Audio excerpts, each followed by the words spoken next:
रावण से रणधीरम, एक पलक में राज विराजी, जम के पड़े जंजीर। भक्ति बिना क्या होते हैं ये भरम रहा संसारे, रति कंचन पाया नहीं रावण चलती बार। सर्व सोने की लंका थी, किसा को बद्दी था करके भक्ति सिद्धि प्राप्त रिद्धि प्राप्त करके, और सोने की लंका जैसे हम गारा की ईंट पका के और मकान बनाते हैं, वो सोने की ईंट बना के, छोटी छोटी ईंटें होती थी पहले, और उनसे सोने ही की वो गारा बना के और महल बनवा रखे थे उसने। इतना धनी था। और आप दौरे मुश्किल से 50-20 ग्राम 20 तोले सोना होगा थर, बड़ा बड़ा सेठ होगा जिस पर 20-30-40 तोले सोना हो गया। कहते वो रति नहीं लेके गए, ग्राम भी नहीं ले जा सका, तुम कहां ले जा सकोगे और के कला तोड़ दोगे 40 तोले सोने में। ये तो खाम खागा सर दर्द है। सोना तो घर में बना रखना चाहिए आपने, और ना इसको पहनना चाहिए। क्या फायदा कान में डाल लिया, कान नाक में डाल लिया, 36 पंगे कड़े बना लिए। परमात्मा ने इतना सुंदर शरीर दे रखे, इस पर आडंबर करने की कतई जरूरत नहीं। इसे भगवान रुष्ट होता है। भगवान की भक्ति करें, चाहे किसा भी शरीर है, काला है, गोरा है, जैसा भी मालिक ने दिया है, इसमें हम परमात्मा पा सकते हैं। इस काया का गर्व ना करियो के काला के गोरा रे, और बिना भजन कुछ काम नहीं आवे, चाहे एतर छड़को चारों हो रहे। तो पुण्यात्माओं धीरे धीरे, क्योंकि हम इतने इस सामाजिक माहौल में हम इतने गहरे चले गए कि वहां से वापस आना अपनी पटरी पे हमारे लिए कठिन हो रहा है। हम दलदल में दस गए। लेकिन परमात्मा का सहारा आपको एक क्रेन का काम करेगा। अब कलयुग में इसलिए परमात्मा ने कहा था कि मैं अपने बच्चों को कलयुग में संभालूंगा, कि कलयुग में पिछले तो पुण्य आपके पास रहेंगे नहीं, प्रारब्ध में बहुत कम पुण्य आएंगे तुम्हारे हिस्से में, और दुख होंगे गणे।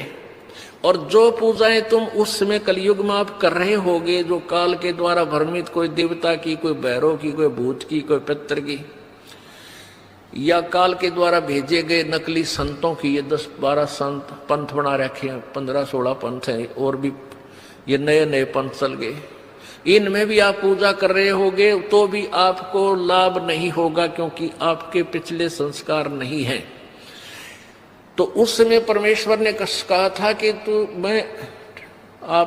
तो काल ने ये कहा था कि कलयुग में इनको ऐसा कर दूंगा, ये भक्ति के योग नहीं रहेंगे, शराबी, कवाबी, स्वार्थी, निर्लज, ऐसी पिक्चरें बना दी। देखते आप देख लो पश्चिमी देशों में नगन नाच हो रहा है, सरेआम जो घूम रहे हैं जैसे पशु घूमया करे, नंगे, कोई कुर्ते के छोटे छोटे कपड़े पहनकर बहन बेटियां भी सरेआम ऐसे घूम रही है।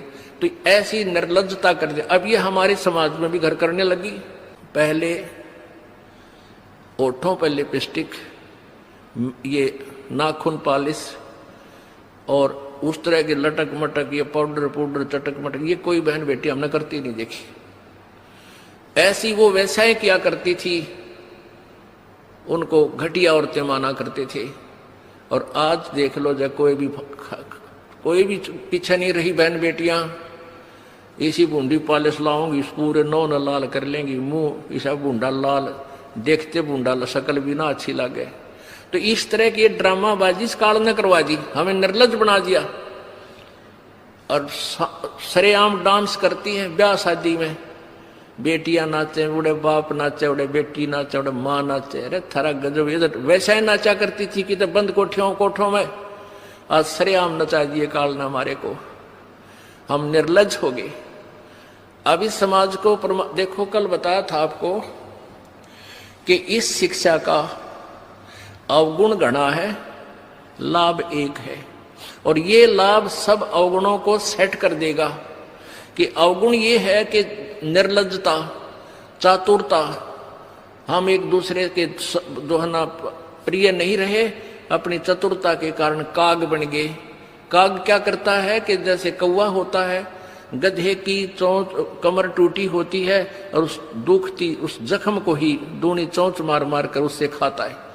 हम इस चतुरता के कारण रिश्वत लेते हैं, किसी का काम नहीं कर अधिकारी वो पैसा लेने के लिए उनको 100 ऑब्जेक्शन लगाकर चक्कर कटाते रहते हैं। कोई 2 का 20 बनाते हैं, सब घी में मिलावट, दूध में मिलावट, सब्जी में, हर चीज में मिलावट। कहते हैं ऐसा इंजेक्शन लगाते हैं बेल के तोरी तड़के इतनी लंबी हो ही पावे, थारा गजब वही सिर्फ वो बेचन खातिर कि थारा पैसा, तुम्हें पैसा मिल जाए हुकंड क्रुक। तो ये चतुरता आ गई। अब डॉक्टर लोग देख लो, सभी तो नहीं हुआ करते लेकिन 80% इतना जुल्म करते हैं। 2 रुपये का 100 रुपये मांग ले, 200 मांग ले, कोई टाला नहीं, 500 मांग ले, 1000 गरीब आदमी से। और भी किसी स्तर में देख लो आप, कोई पीछे नहीं रह रहा। जिसका भी जहां दाव लगता है वो तुरंत डंक मार देता है। जिसके पास कोई मिलावट में रोड करने सथाना नहीं है वो तो करेगा कहां से। तो अब इसमें अवगुण तो इतने हो गए, माया माया दिखाई देती, ना भाई दिखता, ना बाण दिखती, ना भगवान दिखाई देता। और गुण इसमें एक है इस शिक्षा में कि हम अपने सदग्रंथों को स्वयं पढ़कर भगवान पहचान लेंगे। और इस भगवान के पहचानने के उपरांत इस ज्ञान को सुनने के बाद अपने आप ये माया की हवस नष्ट हो जाएगी, क्योंकि हमें पता चल जाएगा कि हमारे 2 नंबर के काम जुड़ सकता, पैसा नहीं रह सकता।